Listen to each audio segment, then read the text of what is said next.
Lesson number 5 पढ़ेंगे, ठीक है। और वो है मीरा के पद जो मीराबाई ने स्वयं लिखे हैं। श्री कृष्ण प्रेम की अनन्य गायिका मीरा का जन्म मेड़ता जिला जोधपुर के निकट कुड़की नामक गांव में राव रतन सिंह राठौर के यहाँ पे हुआ था। राव रतन सिंह राठौर कौन है? मीरा के पिताजी जो, ठीक है। तो 2 वर्ष की उम्र में उनके दादा दूधा राव उन्हें मेड़ता ले गए थे। क्यों? क्योंकि मीरा की माँ का देहावसान हो गया था, उनकी माँ एक्सपायर हो गई थी। दूधा राव स्वयं वैष्णव भक्त थे। उस परिवेश के प्रभाव स्वरूप मीरा बचपन से ही कृष्ण भक्ति की ओर उन्मुख हो गई थी। उसके दादा जो श्री कृष्ण की भक्ति करते थे, इसलिए उसका दिल भी कृष्ण की तरफ हो गया था। तो इनका ब्याह जो मतलब मीराबाई है, उनकी जो शादी है राणा सांगा के ज्येष्ठ पुत्र कुंवर भोजराज के साथ हुआ था। विवाह के 7 वर्ष बाद, कितने वर्ष बाद? 7 वर्ष बाद भोजराज का स्वर्गवास हो गया, यानी कि वो एक्सपायर हो गए। अभी अपना अधिकांश समय सत्संग एवं पूजा पाठ में बिताने लगी। जब उनके हस्बैंड एक्सपायर हो जाते हैं तो उसके बाद में वो अपना वक्त कहाँ बिताती है? पूजा पाठ में। पारिवारिक यातनाओं से व्यथित होकर परिवार वालों ने उनको बहुत परेशान किया। विरक्ति हुई मीरा तथा अपने वृंदावन और बाद में द्वारिका चली गई। पहले वो वृंदावन जाती हैं और उसके बाद में द्वारिका चली जाती हैं, जहाँ जीवन के अंतिम समय तक रही। वो अंतिम समय तक वो द्वारिका में रहती हैं।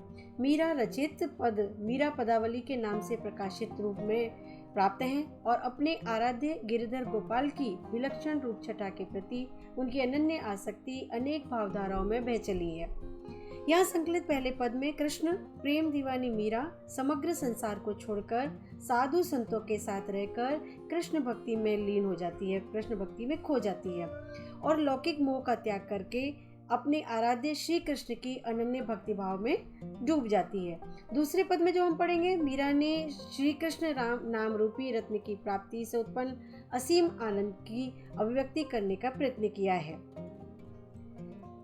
सदगुरु को पाकर भवसागर पार उतरने का आनंद कवित्री को भाव विभोर कर देता है। और तीसरे पद में कृष्ण भक्ति में मत वाली मीरा ने संसार त्याग की चरम सीमा पर पहुंचकर गिरधर नागर की शरणागति को स्वीकार किया है। तो ठीक है, अभी हम अपने पद स्टार्ट करते हैं जो कि मीरा जी ने स्वयं लिखे हैं। सबसे पहले उनका पद है जो ये एक भजन भी है। उनके जो पद हैं वो भजन के रूप में भी गाए जाते हैं। अनूप जलोटा जी ने और लता मंगेशकर जी ने भजन भी गाए हैं ये वाले मीरा के लिखे हुए। तो मेरे तो गिरधर गोपाल दूसरो न कोई साधु सकल लोक जोई, भाई छोड़या बंधु छोड़या छोड़या सगा सोई, साधु संग बैठी बैठी लोक लाज खोई, भगत देख राजी हुई जगत देख रोई, असवन जल सींच सींच प्रेम बेल बोई, दधमथ घृत काढ़ लियो दार दई छोई, और राणा विष को प्यालो भेजो पिए मगन होई, अब तो बात फैल गई जाने सब कोई, मीरा राम लगन लागी होड़ी होई सो होई। बहुत ही सुंदर पद है मीरा जी का लिखा हुआ। वो पहले बोलती हैं कि मेरे तो गिरधर गोपाल दूसरा न कोई, मेरा इस संसार में और कोई नहीं है, मेरे तो सिर्फ कृष्ण भगवान है, गिरधर गोपाल हैं। दूसरो न कोई साधु सकल लोक जोई, वो साधुओं से वो बातें करते करते कह रही हैं कि मैंने सारा संसार देख लिया है, लेकिन इस संसार में मेरा कोई भी नहीं है। भाई छोड़या, भाइयों को छोड़ दिया, बंधु छोड़या, बंधु बांधवों को छोड़ दिया, सगा सोई छोड़या सगा सोई, जो भी सगा संबंधी था मेरा उन सबको मैंने छोड़ दिया है। साधु संग बैठे बैठे लोक लाज खोई, और साधुओं के संग बैठती हूँ इसकी वजह से मैंने लोक लाज भी खो दी है, लोक लाज भी मेरी चली गई है। भगत देख राजी हुई जगत देख रोई, कृष्ण के भक्तों को देखकर मैं राजी हुई यानी कि खुश हुई, जो भगवान के भक्त हैं उनको देखकर तो मैं खुश हुई, जगत देख रोई, लेकिन इस संसार के लोगों को देखकर मुझे रोना ही आता है, इनका व्यवहार देखकर तो मुझे सिर्फ रोना ही आया। आंसुओं जल सींच सींच प्रेम बेल बोई, बोलती है मैंने अपने आंसुओं के पानी से जल से सींच सींच प्रेम बेल बोई, मैंने जो एक बेल बोई है, एक लता बोई है जो कृष्ण के पास तक पहुंची है, उसको मैंने किससे सींचा है? अपने आंसुओं के जल से सींचा है। मुझे अपने कृष्ण से प्रेम है। दधमति कृत काढ़ ली और डारे दही छोई, वो बोलती है कि लोग क्या करते हैं, मक्खन चलाते हैं और उस दही चलाते हैं और उसमें से मक्खन निकाल लेते हैं। घृत यानी कि मक्खन, तो दही चला के मथ लिया, रवई से मम्मियों को देखा होगा अपने घर पे करते हुए किस तरह से मथती है, तो उसमें से घी निकलता है, तो घी तो निकाल लिया, काढ़ लिया, उन्हें निकाल लिया उसमें से, डारे दही छोई मतलब छाछ को फेंक दिया। घी दही को चला के उसमें से अच्छा अच्छा घी निकाल लिया और उसके बाद जब छाछ बची तो उसको फेंक दिया गया।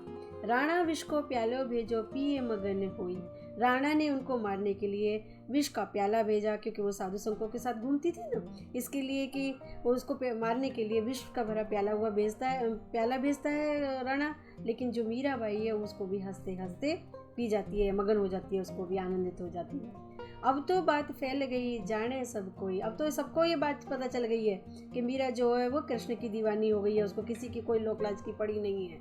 हाँ, मीरा राम लगन लागी होनी होई सो हुई। मीरा कहती है तो मेरी तो भगवान से लगन लग गई है, जिसको जो सोचना है वो सोचे, जिसको जो कहना है कहे, लेकिन मैं तो अभी अपने भगवान की हो गई हूँ, श्री कृष्ण संग मेरी तो लगन लग गई है। ठीक है, तो इतना आपको ये अच्छे से समझ में आ गया। चलिए दूसरा पद जो है उसमें बोलती है, पायो जी मैंने राम रतन धन्य पायो, वस्तु अमोलक दी मेरे सतगुरु कर कृपा पढ़ायो, जन्म जन्म की पूंजी पाई जग में सवे खुवायो, और खर्चे नहीं कोई चोर न लेवे दिन दिन बढ़ते सवायो, सत की नाव खिवटिया सतगुरु भव सागर तरे आयो, और मीरा के प्रभु गिरधर नागर हरक जस गायो। बहुत ही सुंदर पद है, बहुत ही अच्छा भजन है। मीरा कह रही है, पायो जी मैंने राम रतन धन पायो, मैंने तो राम नाम रूपी रतन धन यानी कि कीमती धन प्राप्त कर लिया है। वस्तु अमूल्यक दी मेरे सतगुरु, एक अमूल्य वस्तु जो है जो वो मुझे किसने दी है, मेरे सतगुरु ने। मेरे सतगुरु ने मुझे एक ऐसी अमूल्य वस्तु दे दी है जिसका कोई मोल नहीं है। दी मेरे सतगुरु करके, उनकी कृपा कर समझ के मैंने उस धन को अपना लिया है। जन्म जन्म की पूंजी पाई, मैंने अपने जन्म जन्मांतर की पूंजी ये खजाना पा लिया है, और जग में सवे खवायो, लेकिन इस जग के सब लोगों को मैंने खो दिया है। खुवायो मतलब खो दिया है। जो मैंने जो धन प्राप्त किया है राम नाम रूपी, उसकी विशेषता क्या है देखो, और खर्चे नहीं कोई चोर न लेवे। वो कहती है कि मेरे पास एक ऐसा खजाना मिल गया है, एक ऐसा धन मिल गया है जो कितना भी खर्च करो लेकिन वो खर्च नहीं होता है, कोई चोर न लेवे, और उसको कोई भी चोर चुरा के नहीं ले जा सकता है। और दिन दिन बढ़ते सवायो, और दिन पे दिन वो प्रतिदिन बढ़ता ही जा रहा है, सवाई उसमें वृद्धि होती चली जा रही है, एक का दो, दो का चार, ऐसे करके उसमें वृद्धि होती चली जा रही है। हमारे पास भी एक ज्ञान रूपी धन होता है जिसको हम जितना खर्च करते हैं वो उतना ही ज़्यादा बढ़ता चला जा रहा है। नोट तो आपके खर्च हो जाएंगे, लेकिन ज्ञान रूपी धन एक ऐसा धन है जो आपके पास कभी खर्च नहीं होगा, और उसमें हमेशा वृद्धि ही होती रहेगी, और उसको कभी कोई चोर चुरा के नहीं ले जा सकता है, ना ही कोई कभी उसका बंटवारा कर सकता है। सत्य की नाव खिवटिया गुरु, मेरे सत्य की नाव में बैठी हूँ, सत्य की नाव में मैं बैठी हुई हूँ, और उसको खेने वाले, जैसे नाव को खेने वाला नाविक होता है, वैसे ही सत्य की नाव में बैठी हुई हूँ, उसके खेने वाले जो है मेरे सतगुरु हैं। सतगुरु मेरी नाव पार लगाएंगे, भव सागर तरियायो, मेरे जीवन का जितना भी समय बाकी बचा है उसको पूर्ण करने में मेरा सहयोग मेरे सच्चे गुरु ही दे रहे हैं, मेरे जीवन की नैया को वो ही पार लगा रहे हैं। और मीरा के प्रभु गिरधर नागर, मेरे तो सिर्फ गिरधर नागर है, श्री कृष्ण भगवान है। हरक ही हरक जस गायो, आनंदित होकर उनका बखान कर रही है, उनकी तारीफ कर रही है, श्री कृष्ण भगवान का गुणगान कर रही है, खुश होकर वो अपने कृष्ण के गुणगान गा रही है। कौन? मीरा। तो मीरा के पास एक ऐसा अमूल्य धन है जो कभी खर्च होता ही नहीं है, चोर कोई चुरा के ले जा नहीं सकता है, और वो दिन पे दिन सवाया बढ़ता रहता है, और उसको भव सागर से पार कौन करेंगे? उसके सच्चे गुरु करेंगे। ठीक है, अब हम पढ़ेंगे थर्ड पद जो है उनका। ठीक है, तो यहाँ पे है, पग घुंघरू बांध मीरा नाची रे पग घुंघरू, बहुत ही सुंदर भजन है ये भी। तो पग घुंघरू बांध मीरा नाची रे पग घुंघरू, लोग कहे मीरा भई बावरी, सास कहे कुल नासी रे, जहर का प्याला राणा जी ने भेजा, पीवत मीरा हासी रे, मैं तो अपने नारायण की हो गई आप ही दासी रे, मीरा के प्रभु गिरधर नागर बेग मिलो अविनाशी रे। मीरा जो है वो पैरों में घुंघरू बांध के मंदिरों में साधुओं के बीच में नाचने लग गई थी। तो लोग कहे मीरा हो गई बावरी, लोग उसको इसलिए बोलते थे कि ये तो पागल हो गई है, एक औरत होके और मंदिरों में साधुओं के बीच रहती है और वहाँ पे नाचती रहती है, तो लोग कहते हैं उसको ये तो पागल हो गई है, मीरा बावरी हो गई है। सास कहे कुल नासी रे, और सास कहती है ये तो कुल का नाश करने वाली बहू आ गई हमारे यहाँ पे, इसने तो हमारी सब जगह बेइज्जती करा दी है। जहर का प्याला राणा जी ने भेजा, उनका देवर था राणा, उसने जहर का प्याला भेजा मीरा को कि वो मर जाए तो अच्छा है, हमारे खानदान की बदनामी करा रही है, मंदिरों में नाच रही है, तो इसलिए उसने जहर का प्याला भेजा था। पीवत मीरा हंसी रे, जिसको कि मीराबाई जो है वो हंसते हंसते पी गई थी। मैं तो अपने नारायण की हो गई आप ही दासी रे। वो बोलती है कुछ भी, कोई भी मेरे बारे में कोई भी कुछ बोलता रहे, कोई भी कुछ कहता रहे, लेकिन मैं तो अपने नारायण की यानी कि श्री कृष्ण की दासी हो गई हूँ, आप ही दासी रे। मैं तो अपने कृष्ण भगवान की दासी बन गई हूँ। मीरा के प्रभु गिरधर नागर बेग मिलो अविनाशी रे। वो बोलती है कि गिरधर नागर, अब ये लोग मुझे बहुत सता रहे हैं, बहुत परेशान कर रहे हैं, अब आप तो जल्दी से आ जाओ और मुझे बेग मतलब बहुत जल्दी से आके मुझसे मिलो और मुझे अपने साथ में लेकर चलो हो। श्री कृष्ण से ऐसी भगवान से वो प्रार्थना कर रही है कि कृष्ण भगवान आप आओ और मुझसे इस समाज के दुख तकलीफ जो ये लोग मुझे दे रहे हैं मुझसे सहे नहीं जाते हैं, अब मुझे तुम अपने साथ लेके चलो। ठीक है, तो इस तरह से आपको ये तीनों पद अच्छे से समझ में आ गए होंगे ना। फिर यहाँ पे आपके थोड़े से शब्दार्थ हैं। तो गिरधर का मतलब है गोवर्धन पर्वत को धारण करने वाला, जिसने आपको बताया था मैंने पहले भी लेसन में कि गोवर्धन पर्वत को धारण किया था ब्रजवासियों की रक्षा करने के लिए, तो इसलिए श्री कृष्ण का एक नाम गिरधर भी है। तो गोपाल मतलब गायों को पालक, गायों का पालन पोषण करने वाला, उसको वो भी श्री कृष्ण का नाम है। दधी यानी कि दही, घृत मतलब घी।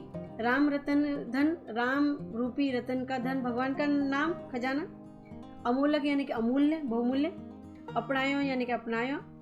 खेवटिया यानी नाव चलाने वाला, जिसको नाविक भी बोलते हैं। हरक हरक मतलब प्रसन्न होकर गाया। बावरी मतलब पागल। कुलनासी मतलब कुल का नाश करने वाली। छोई मतलब छाछ। पूंजी मतलब धन संपत्ति। ठीक है, ये आपके शब्दार्थ भी हैं और इनको समानार्थी भी ये बन जाते हैं आपके।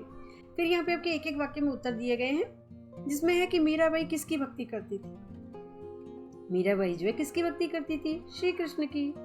मीराबाई को कौन सा धन प्राप्त हुआ था, यहाँ पे हमने पढ़ा अभी भी, राम नाम रूपी रतन धन प्राप्त हुआ था उनको। ठीक है, तो राम नाम रूपी रतन धन प्राप्त हुआ। पैरों में घुंघरू देखकर मीरा की सास ने उन्हें क्या कहा था। पैरों में घुंघरू देखकर मीरा की सास ने उन्हें कुल की नाश करने वाली कहा था। मीरा को विष का प्याला किसने भेजा, राणा ने, उनके देवर राणा ने भेजा था। किसकी कृपा से मीरा ने राम रतन धन पाया, अपने सतगुरु की कृपा से। अपने सतगुरु की कृपा से उन्होंने राम नाम रूपी रतन धन पाया। गिरधर गोपाल की भक्ति करते हुए दो वाक्य, अब 2-3 वाक्य में उत्तर है आपके लिए। तो गिरधर गोपाल की भक्ति करते हुए मीराबाई ने किस किस का त्याग किया था। भाई छोड़िया बंधु छोड़िया, पढ़ा ना आपने, अपने भाई बंधुओं को छोड़ दिया था, सगे संबंधियों को छोड़ दिया था, और साधुओं के बीच में रहने के कारण उन्होंने लोक लाज का भी त्याग कर दिया था।